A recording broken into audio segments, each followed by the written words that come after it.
So welcome to our last campus leader call of 2024, which is wild to say, but unfortunately, just with the timing, I realized that the third Monday in December was going to be so late that many of you were probably already going to be unplugged, hopefully recovering from finals and not dead after it. So rather than force everybody to come back together one more time in December, we're going to treat tonight as our final gathering. And there is a lot to cover. So I'm really excited that we have Erica on the call today. I know Erica already introduced herself, but as she said, she was a campus leader in Binghamton back when she was doing her undergrad, and has also had a depth and breadth of experience with government affairs related work. She's currently working with me, our government affairs team, and our research team as an intern to help track all of the different policy discussions that are going on in Congress and make sure that our team is staying on top of it. And tonight she is here to share with us everything that you need to know to set up your lobby meetings as campus leaders. So Erica, I will turn it over to you. Awesome. Hello, everyone. So I'm going to be chatting a little bit about how to book lobby meetings as a campus leader. So I set out to start the CCL chapter at Binghamton with another CCL volunteer at the very beginning of my sophomore year. And it was quite a journey. And had a lot of emails that were ghosted and calls that were not responded. And I feel like you guys all know how it goes. And it took a lot of trial and error. So Stephanie and I kind of set out on making an all-encompassing document. So hopefully, if you haven't already been through it, which you might already have been, you don't have to go through it as much. So I have a little presentation on what we came up with. The presentation is a tad bit dense. I will try to keep it not super dense, and will not take super long, but it is there's a lot of in-depth parts of it. I'm not going to go too crazy because you all will be provided with the document that we made. You can read on your own, so I'm not going to go too crazy. But I feel like it's nice to kind of summarize, and then there will be an option for questions at the end. So for just a little bit more background on me before I share my screen. So when I was at Binghamton, I kind of had a variety of lobby meetings because I feel like students always want to lobby and political offices are not always available to lobby. They're really busy. So during the time there, we were able to do some local lobby meetings with our state assembly members and also state senators, and then also some national ones, but within the Binghamton office. So the office of Senator Schumer we met with a few times, specifically in his Binghamton office, and also the office of Representative Tenney and Representative Molinaro, who then represented us. So there were a bunch of different ways that I actually acquired each of those meetings, and we will talk a little bit about those today. There'll be time for questions at the end, like I said, but I'm never one who's opposed to interruptions ever. So if anyone wants to you have a burning question, you can just raise your hand and ask it. Okay, so here's my lovely Canva slides. Beautiful. Okay, so a little bit more on this document, how to make lobby meetings, because it is really confusing. Let's get into it just a little bit. So the purpose of it, like I mentioned, is just to help everyone understand the intricacies. It's so confusing. You're balancing your schedules and student schedules and the office's schedules, and there's a ton going on. So if I and Stephanie can make your life even the slightest bit simpler, that is our goal. So the first part of it that I found to be the most helpful was understanding your network. Who are you supposed to rely on? Who do you go to what for? And how are you generally supposed to navigate all of these different players? So your student engagement director, again, more in depth on the document, you'll all be provided with just a super kind of overview. So the student engagement director is here for large scale questions. So that's not going to be really specific, oh, I live in New York and I really want to hold a lobby meeting with my representative. Please help me. That's not particularly what you're going to go there for, but it's more large scale. What's super important with the student engagement director, but also all of these that I'm going to be kind of talking about throughout the presentation, and you guys will definitely notice, is just communication. I think a lot of things can get lost if you're not sending frequent email updates and letting your state coordinator and student engagement director know what's going on. So that's definitely very important. So student engagement director, more large scale. Climate advocacy fellow, those some of you may be familiar with, maybe some of you are. I was a climate advocacy fellow way back in my day. Um, and these are going to be students who have the organizing experience and is more of a peer to go to and be like, I'm confused. Can you please help me? I'm kind of paraphrasing there, but they can help you plan how to participate in a bunch of different ways. Your state coordinator. This was one of the most invaluable resources to me. What I would do is at the beginning and the middle of each semester, I would reach out to my state coordinator, Carol Fissler, shout out to her, she's awesome. And I would ask if she knew any upcoming lobby meetings. I'd keep her posted on what we were doing. And she had a bunch of really cool suggestions. And she also connected me with a few local chapters that wound up planning really unique events like a farm tour. I wasn't able to go to the farm tour because it was like not on the schedule of someone who was in college, but we had two of our students go to a farm tour with Representative Molinaro, and I would not have thought of that myself. So really invaluable resource, even though all of these are. And then your local chapter. This I also found to be important. So staying connected with both your home chapter and your school address chapter, if they are different, they might not be. For me, they were, and because the area where I went to school was mainly served in CCL volunteers by more retirees and people who had been in the area for a while, there kind of was already, I don't want to say not at all with CCL, but I think you all like probably kind of understand. There might not necessarily be like an animosity between people who live in a town and college students, but sometimes there's a bit of tension. So I thought for me it was like really important to make sure that I also reach out to them and included them. We'll get into why this is super important later, but I didn't want to be scheduling a meeting with our state senator and just like have them completely out of the loop. And then if they were interested in that, they would be like, wait, what do you mean you already met with CCL? That wasn't us. Anyway, so this is a little bit more about your network. And again, the document will go a little bit more into it, but the two most important things with all of these is communication and not waiting till they reach out to you. Try to keep like a nice little schedule for yourself, where you reach out to them once or twice a semester so that they're not wondering like, what the heck is going on with the Binghamton chapter? Okay, so we came up with 5 main ways to lobby as a college campus chapter. So college chapters feel like a bit of a gray area. They're not actually, but for me coming into it, I was like, what can I do? Like I don't want to step on the toes of the local chapter. I don't want to step on the toes of my home chapter. I have students who are really enthusiastic about the idea of environmental lobbying, and I don't want to not deliver on that promise that I made to them, which is why they're all here. So what do I do?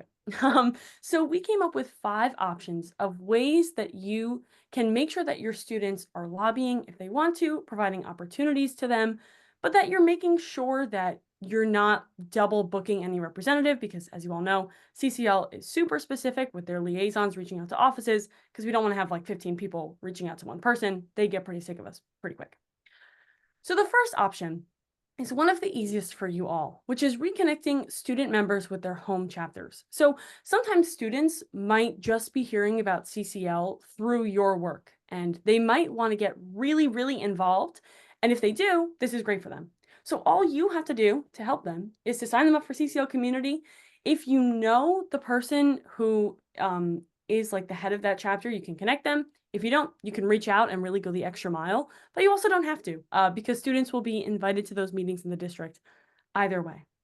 What is super helpful is keeping track of what the students participate in, because at the end of the day, you want that for your data and your metrics so you know the impact you have made, which is all very important. The second option, the second and the third option are kind of a little bit similar. So they both have to do with the chapter locally where you go to school. So for me, in my instance, the Binghamton chapter. This option has students participate in lobby meetings that already exist. The next option that you'll see is kind of formulating your own with that school district chapter, just to separate those. So this option is going to have students participate in lobby meetings with their school district chapter. So again, have them sign up for CCL Community. If they prefer one district over another, I don't know, there are a ton of college students who have time to be going to the meetings of both their home and school chapters, again, if these are different. So you can have them choose what they prefer. If they're really gung-ho and want to do both, you could just connect them with both of the leads of the chapters and then you're on your way. This one will have them connect with the liaison for their school district. What you can do to kind of help facilitate through this is kind of hosting trainings and events with your like group members so that they understand how to lobby, what they're supposed to do. Again, the point of CCL is to teach people. So if they go in blind, not the end of the world, but it could always be a cool event.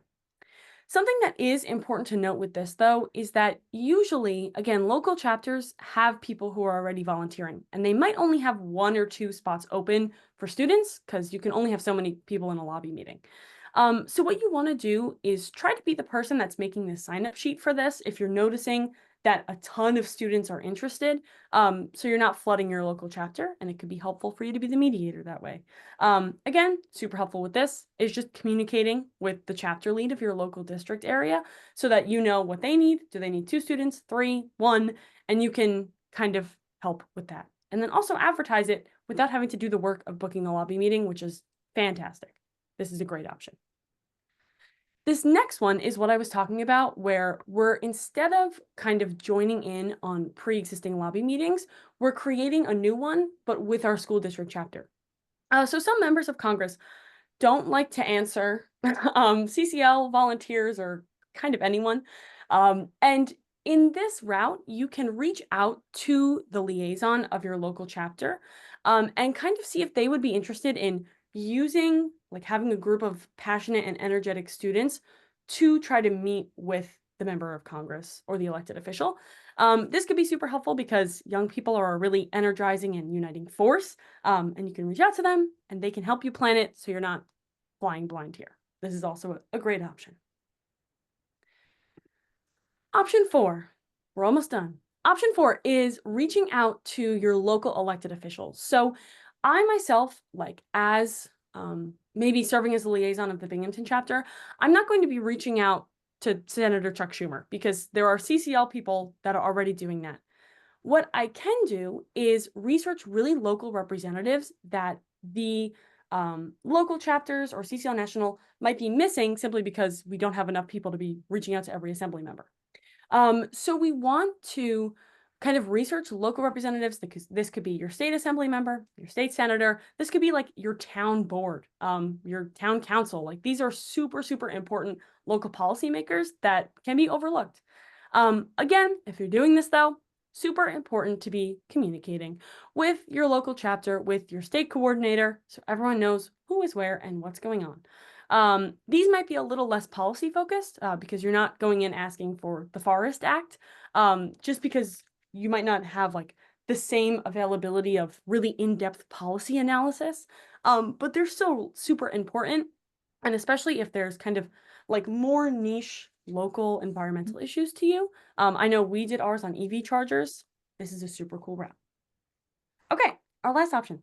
So the last one is great because it allows everyone to work on their own time schedule. College students are busy. And this would have you reach out to the liaison of your local chapter to see if they'd be interested in having your chapter film a video, kind of talking about why they care about climate change, what they're interested in, and kind of just making this put together video that could be really impactful. But you don't have to be coordinating 20 different time schedules, which is always awesome. Again, you want to check with your liaison beforehand to see if this would be something that is helpful to them because you don't want to go through the process of making this and then they're like, no, that wouldn't really be good right now.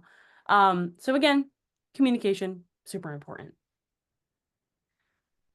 Okay, so a few helpful tips, and then we'll wrap up for any questions. But things that I just found helpful that again took me a while. You may already know these, you might not. Either way, they're good to know. So when you're reaching out, and if you are taking the route of reaching out to a local elected official and you are the one doing the emailing, make sure that you're not reaching out to like the chief of staff. People get kind of bugged. You want to reach out to the legislative aide or the scheduler if you can find that. If not, offices usually just have a general email. In the email, you want to give a bunch of availability for way in the future. You don't want them to have to ask you for your availability and then respond, and you might as well just cut down the amount of emails. If they don't answer, call them, bother them. They work for you. Some elected officials do not like to answer you. They think that you're like just college students who don't know what you're talking about. I don't know if that's actually what they think. I could be jumping to assumptions, but it feels like that sometimes. But like these people work for you technically, like You pay taxes to hire elected officials, and call them. Cold calling can be scary, but also really empowering if you do it. So I recommend it. Make sure you're keeping like a sign up sheet, making sure students know what roles have to do with lobby meetings. Super helpful if you have gone to a home or school chapter to attend a lobby meeting before this, so you know what's going on because it can be difficult. But especially if you're taking the route of meeting with a local official, creating your own script ahead of time. I used a template from like our previous meetings to kind of morph into it. I didn't create it all for my own. Um, can also be super helpful. And then finally, you want to take photos because you want to show off the amazing work that you've done and keep track of how many students are showing up to what so that you can brag about it if you need more funding or anything like that. Awesome. So like I mentioned, this will all be provided to you in a nice little document, so you don't have to remember what I said. But I kind of just wanted to go over some of the things that I noticed because it can be really tricky to navigate. So if anyone has any questions, I will stop sharing my screen. If not, that's also okay. I'll put my email in the chat. So should you have any burning questions, you can always reach out as well. Got a taker already, Nick. So I have like kind of a specific question. So I'm also a liaison for Indiana's 6th congressional district, and the representative Greg Pence, who he's retiring at the end of this term, and I already reached out to their office for like the upcoming fall lobby days, and they got back to me and they were like, since Representative Pence is retiring, like we won't have an office yet, and incoming Representative Shreve isn't coming in until January. So he made it sound like there's no one there for the entire month of December, which I have a hard time believing because I don't think they just vacate the office for a month, but I don't really know what to do now. That's interesting. I think normally when like a representative retires and there's like an empty slot, they almost have like a blank body takeover. Does that make sense, Stephanie? I feel like you might have encountered this in the past. They have like almost like a board of people take over for it. I feel like you may be able to explain this better. No, I mean, I think you're doing well so far. And also I think this brings up a good point in general that I know CCL is thinking about a lot in for our fall lobby days. So part of what prompted this conversation is that our fall lobby days are coming up, obviously, hence why Nick is reaching out to offices. We don't yet know when recess may or may not happen.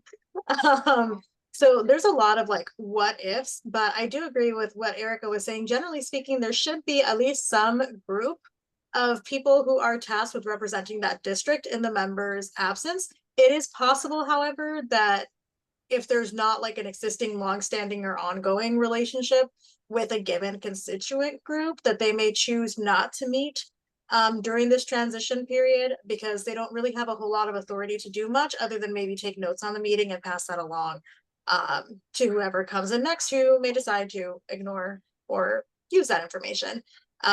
So I mean that's probably a hyper specific example to your situation, Nick, because even people who are vacating seats because they lost re-election for the most part will still be meeting with constituents up until the last possible second because they will technically have the option to run again maybe in 2 years.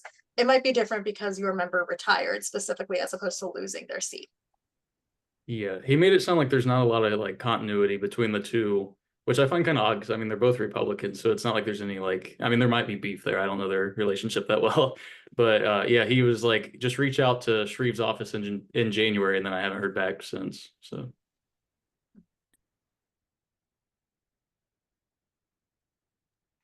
We can try to understand Congress as best we can, but sometimes things just don't make sense. Yeah. I mean, at least you kind of have a head start on knowing who it will be after. But yeah, that's kind of really inconvenient timing. I mean, I guess the only thing is if that group will meet with you and take notes and pass it along, that's good, but you don't even really know where to go. So I guess you could bug them and see if they'll give you any form of contact for like the interim, whatever they're gonna be. Um, and if not, I guess you know where to start when the new one comes in. Really poor timing. Yeah. This could also be a good question, Nick. I know that tomorrow night we are going to have our core volunteer training session on the fall conference and lobby day Q&A, which Mindy will be attending. You probably know since you're a liaison. That could be a good question for her. And if not, I know there will be another kind of deeper training on Thursday night at 8 p.m. Eastern as well, which I believe there will be government affairs staff at, so they might be able to provide some more insight. Gotcha. I talked to Marcia, the Indiana State coordinator, and she was saying like, just try to find a meeting, and if they like are absolutely like, saying that it can't fit in their schedule, like I guess we just get a head start on looking towards Representative Shreve's incoming staff. So Yeah, I guess that's as good a plan as any. Yeah. All right, awesome. Sorry I didn't have a better answer for that one. June, go ahead. So at the point of sending the email, you mentioned giving availability for the next 2 to 3 weeks. For your chapter, how long did it usually take from the very beginning to when you actually had your lobby meeting? That's a really good question. I would usually provide, kind of like I mentioned, as much availability, like generally that worked for most of the e-board for the next 2 or 3 weeks. Once the office got back to me, I would let the rest of the chapter know when we were meeting, and then whoever was able to come would come. So usually we would wind up having a date booked, I would say 3 weeks, sometimes even 4 weeks in advance. Because if you give them your 2 to 3 week outlook, they might be like, oh, that works, but how about 2 weeks after that? So the whole process, honestly, takes like a month. From booking to doing the actual lobby meetings, that's normally what it would take me, because I would first reach out to the executive board, find out when most of them were free. It's never going to be everyone. Then reach out to the staff with our vague availability. Then they would get back to me. We would confirm something. Then reach out to the students, see who was available. Then host a prep meeting with everyone. So make a script, assign roles, go over what everyone wants to do so people aren't like ambushed, and then actually have the meeting. So about a month, I would say. It's worth Okay. it, but yeah, it does take a while. So from the time you book it, it can take a month. So it seems like the total time could be like 5, 6 weeks, which is like pretty much in line with what CCL's lobby day trading says. I was just curious of if it was any different with a college chapter, but it seems pretty similar timeline wise. About the same. When it is How more, big is your chapter?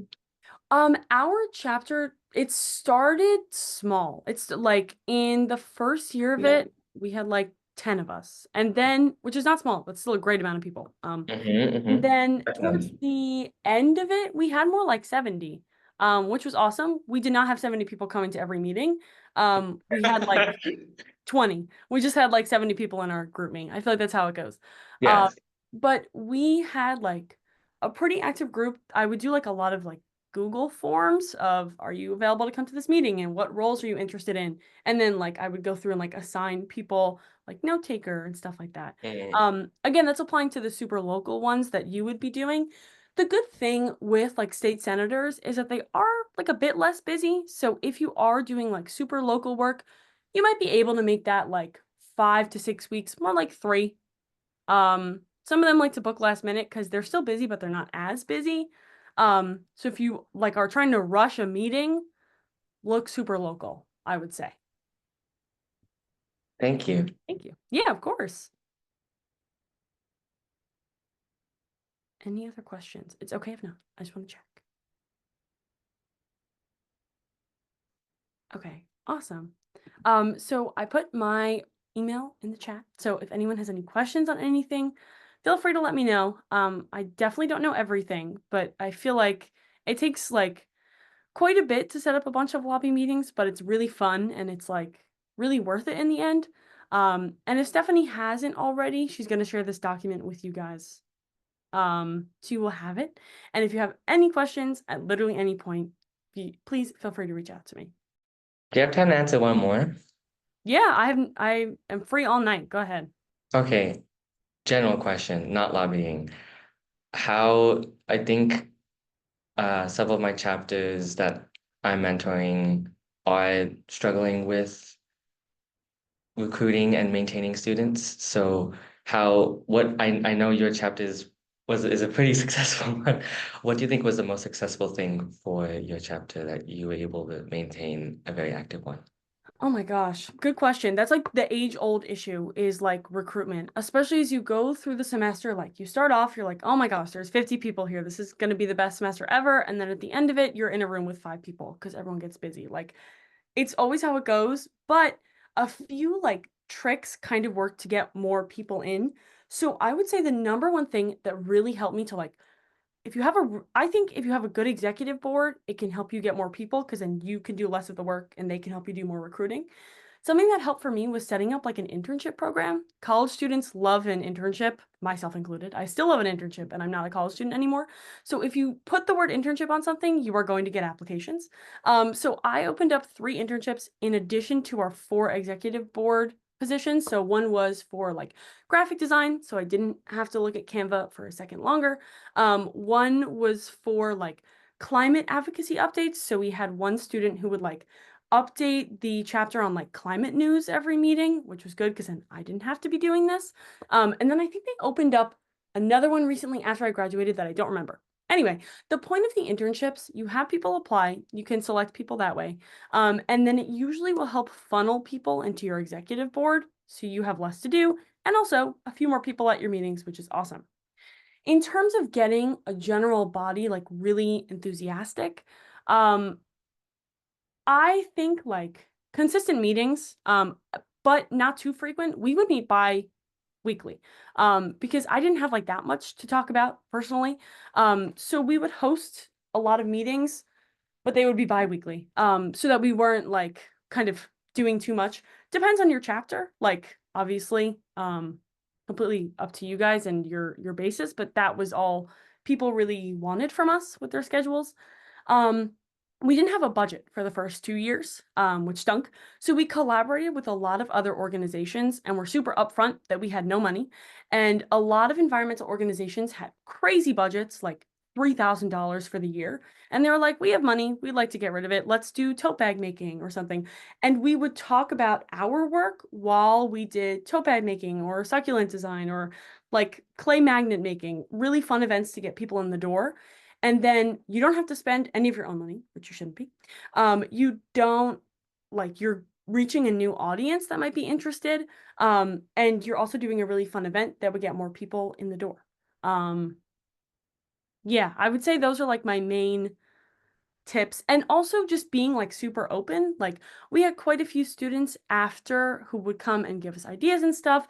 One student asked to collaborate with the art club. I was like, what are we going to do with the art club? We wound up doing like natural paints. We like ground up spinach and blackberries and like painted stuff while we talked about lobbying. It was awesome. We collaborated with like the Women's Medical Association. We talked about like the climate politics of the healthcare field and all the waste it produces. Like get creative. Because it's really fun and you can incorporate your message and reach a new audience. That was a lot, but I think those were like the main things that A kind of. lot of that I've never heard before. Thank you so much. That Of was course, I'm glad it was helpful. Awesome.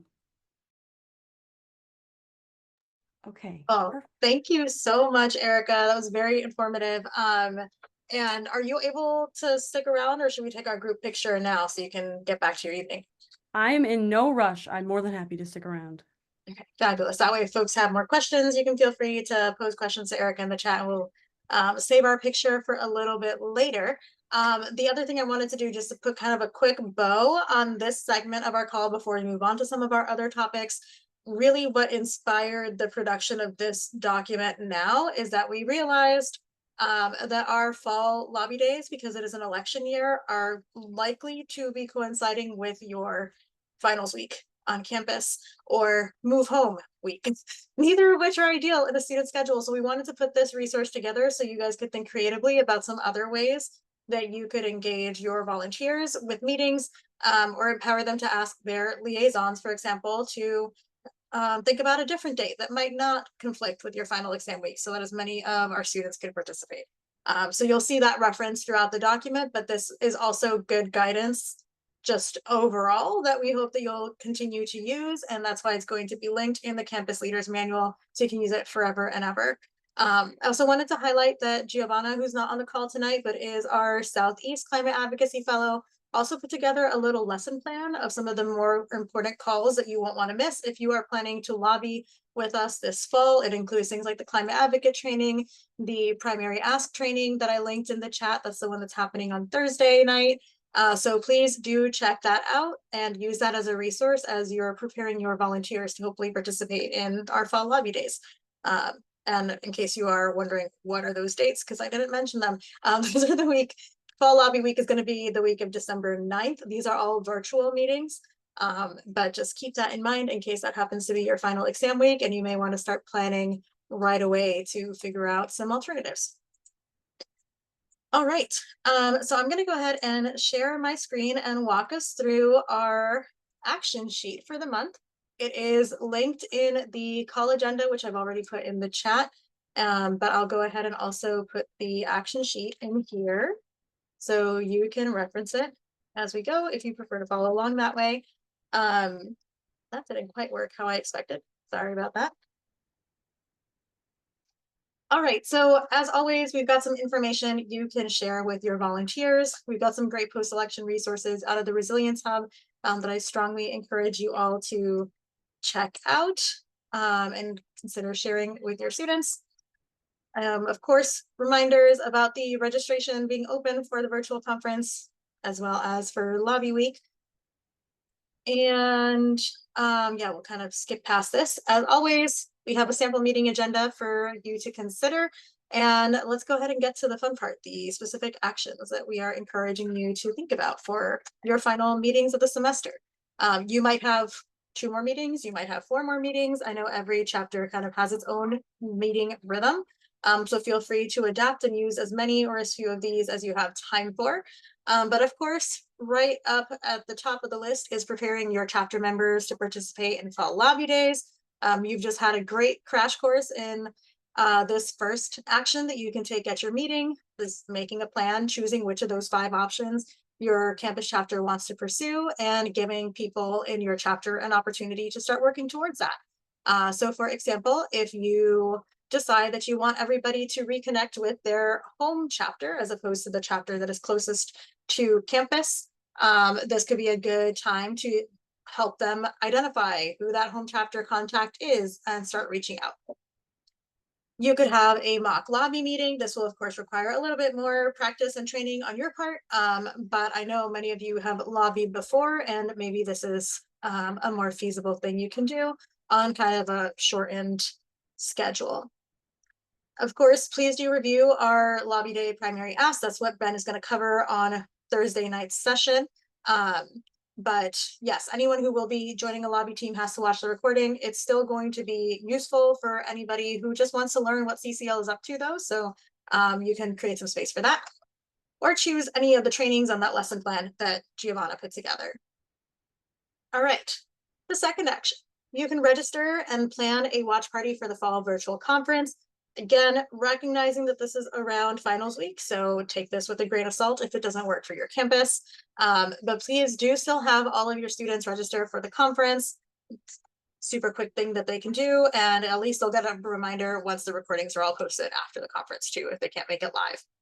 You can go through the conference agenda together during your meeting and decide which breakout sessions you're going to attend. You can even assign people to take notes on different sessions so that we don't all, so not all of your students have to attend every single session.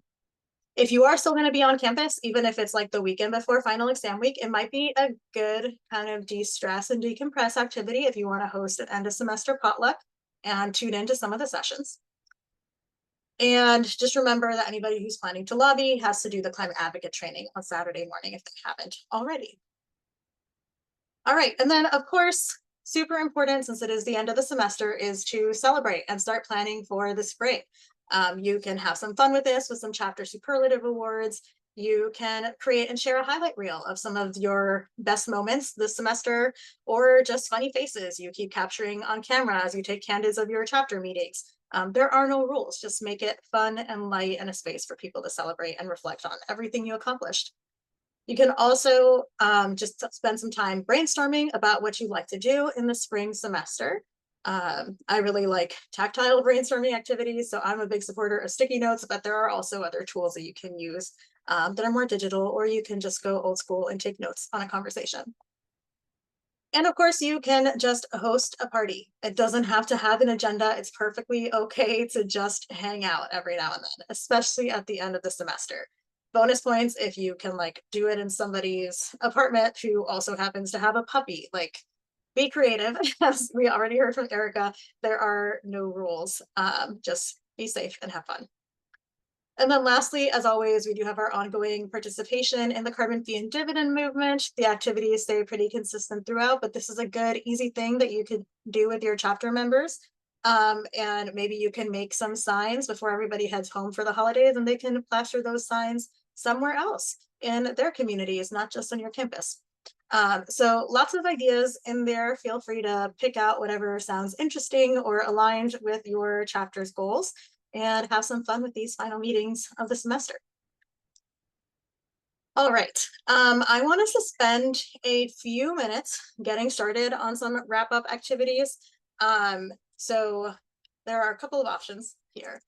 The first is, you might have noticed at the top of the agenda, which I will link in the chat again, there are a ton of links to resources you can order. And yes, I still have all of these things. This is like the Bernie Sanders meme. This is my 1000th time asking you to please take these stickers and books off of my hands. So please do. If you've already ordered, don't be afraid to order again.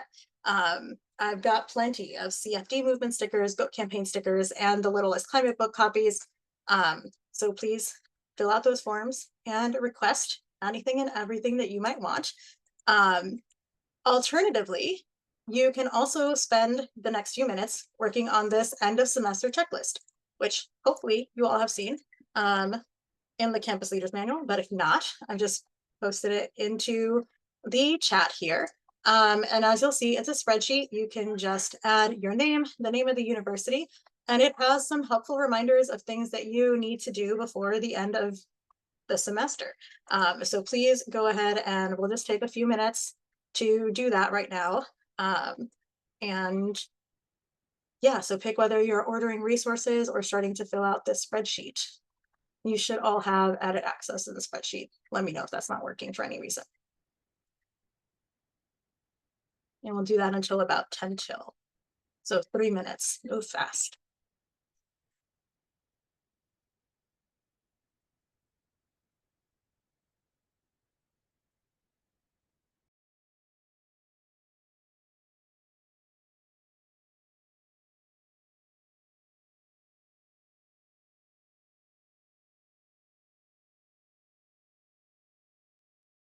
So good opportunity, if you haven't already, to log your attendance. So I will go ahead and paste that in the chat again as well.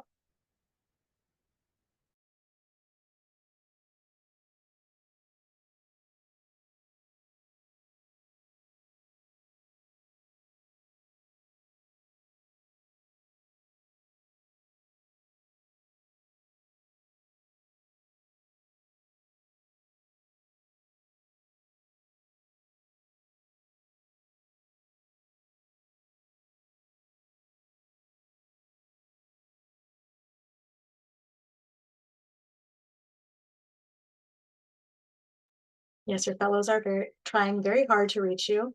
If you have not spoken to your fellow in a minute, now might be a good time to open up your email and find all of the emails that they've been sending you, shouting into the void. And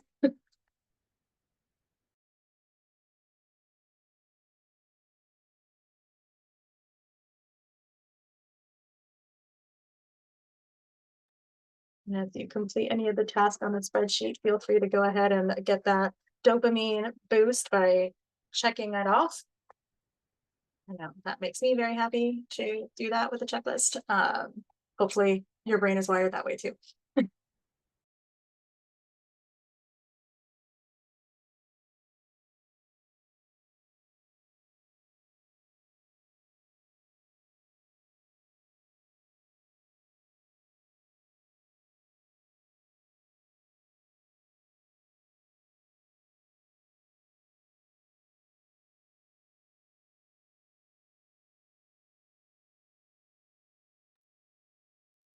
All right, go ahead and wrap up whichever task you are currently working on. And we're going to take our group picture now before we get to our wrap up announcements and updates. So if you are not on camera, I would love for you to come back on camera so we can see you for this. Fabulous. Oh my gosh, look at how speedy that was. Thanks, guys. All right, everybody ready? Got your hair in position? Okay. 1, 2, 3. All right. Oh, fabulous. Okay. So, while I get all of our announcements together, I did want to just plug an exciting development. Sadie, over the summer, recorded a video at the summer conference, and it is finally ready. So I'm actually going to go ahead and share that video with y'all so we can celebrate Sadie quickly. It is a video on a topic that is obviously near and dear to all of our hearts on this call. Everything you need to make, manage, and really sustain your campus chapter. And I just realized I don't think I shared audio. That's my bad. All right, let's try this again. Optimize for video clip. Here we go. Hi, my name is Sadie Ruth. I am the co-founder and president of the Citizens Climate Lobby chapter at the University of Vermont, and today I'm going to be telling you how you can start a chapter of Citizens Climate Lobby on your campus. Step 1, apply for the campus organizing internship. If you're selected, we'll provide you with the support and resources that you need to start and run a successful chapter on your campus. Step 2, grow your climate leadership skills. Join the monthly Emerging Campus Leader calls to gain key skills in starting and leading your chapter. You'll be with a cohort of other students going through the same process. Step 3, find your community. Attend our monthly calls to connect with students from across the nation and learn from their climate advocacy efforts, and connect with your local chapter for support. Step 4, make a plan. Together with a climate advocacy fellow, set goals for what you want to achieve on campus and a timeline for when you want to reach them. Step 5, become an official group. Register your CCL chapter with your university to access meeting space, funding, and more. We'll help you through the process and paperwork. Step 6, meet your new best friends. Start having regular meetings with your CCL chapter, and don't forget to have fun with it to balance community building, education, and action. This is the CCL way. And that's how you start a successful CCL chapter on your campus. Learn more and get started today at cclusa.org/campus. Woo! Go, Sadie. Great work. I know it's been a long time coming. Like, you literally filmed this back in June, and we have the video together now, but we're so excited to be able to start using that to promote the Campus Leaders Program. So yes, thank you for sitting down with Alyssa in DC and taking a little bit of time out of the conference schedule to film that for us. It was very fun. Oh, thanks, June. It was a great time. So happy to do it. Glad to see some great UVM faces there. I'm excited to send that out to my chapter too. They're going to be excited because I remember filming those clips that we took. Yes, and shout out to Lily also for helping to coordinate getting some more B-rolls so that video could be more fun. All right. I know we don't have a huge amount of time left. I'm also going to stay on after the call because I recognize I'm about to share something with all of you that you may want some additional time to process. Some of you on the call have already heard this news. For many of you, it will probably be a surprise. So I am sad, excited. I'm every emotion under the sun right now to announce that I am actually going to be leaving CCL at the end of this semester. December 15th will be my last day as a student engagement director. Not because I have in any way, shape, or form lost confidence in the organization. In fact, all of my fellows have heard me say I'm more confident than ever in the faces on this screen. And that's part of what makes me feel okay about walking away in this moment. But I was offered a few weeks ago a job that is truly a dream job for me. Those of you who have spent any time with me on Zoom calls or follow me on social media know that I am the ultimate bird nerd.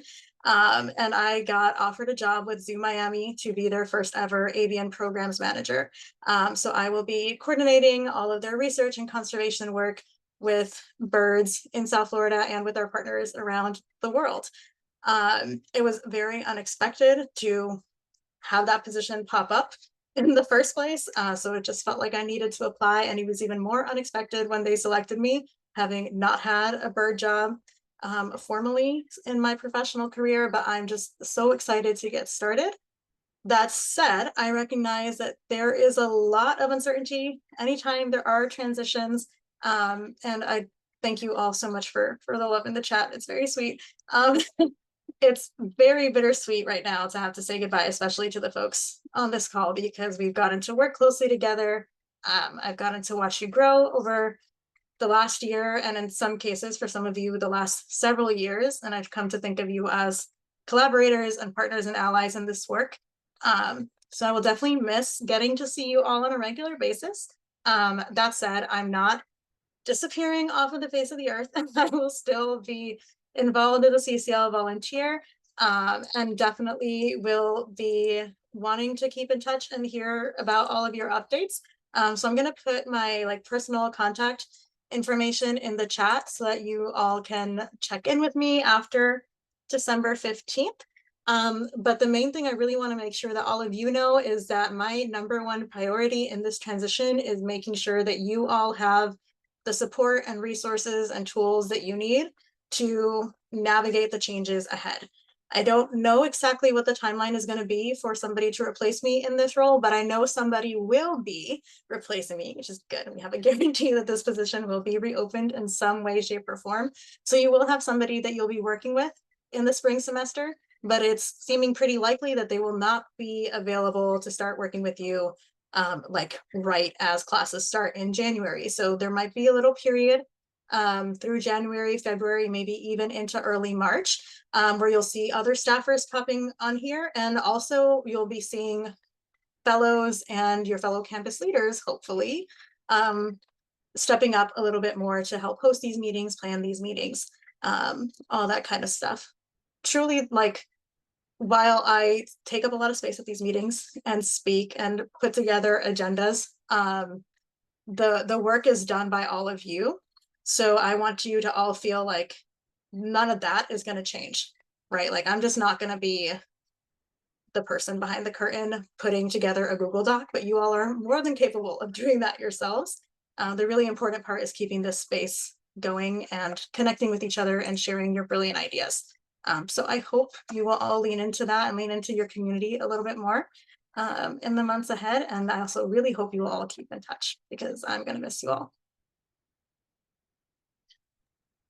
That's so awesome, Stephanie. We're gonna miss you so much, but that is so great. Oh my gosh, that's so exciting. Thank you. And if folks have questions, like I said, I'm happy to stay on for some extra minutes for questions and conversation. But I do want to be mindful of the time. So I'm going to put my contact information in the chat. There we go. And move on to some last quick little announcements before folks have to drop off officially. Please, please, please, especially in light of what I just shared with you, please request those resources, because it's going to be harder for me to check those Google forms where you're submitting those requests once I don't have access to my CCL Google account. So if we could get everything cleared out of my living room before December 15th, that would be amazing. That is your challenge. So please feel free to request a bunch of stuff. And as always, continue to share pictures of everything that you're doing. And in the spirit of really leaning into community, I would love it if everybody would take a minute to share in the chat one of your big goals for the end of the semester. Maybe it's to plan a lobby meeting for your chapter. Maybe it's to attend your first lobby meeting if you haven't gotten to lobby with CCL yet. So go ahead and take a few seconds and put that in the chat. And whenever you are ready to send your message, go ahead and share it with all of us.